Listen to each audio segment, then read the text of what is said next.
Greetings, Habitäre. Jetzt ist ein bisschen Zeit vergangen und es gibt Erklärungsbedarf. Also, wie ihr es vielleicht mitgekriegt habt, ich war eine Zeit lang verschollen. Hey Dizzy, seit 2 Monaten hört man nichts mehr von dir. Keiner weiß, wo du bist. Und die Band hat mich Gott sei Dank jetzt zurückgeholt.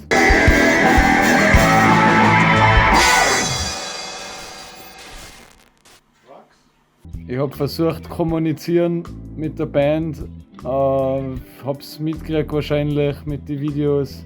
Hey Dizzy, was geht ab?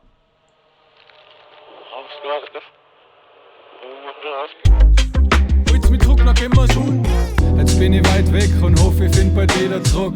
13 Jahre jetzt, kein Pfanner stecken blieb im Glock. Die Existenz als Gespenst im Studio macht mich verrückt. Es ist gegangen hauptsächlich um das Album, das ja offensichtlich jetzt schon seit einem Zeitl existieren sollte.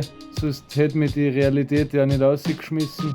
Und das Album ist jetzt fertig und es kommt am 8.7. So schaut's aus. Wir halten euch auf dem Laufenden. Sirenen und Laser.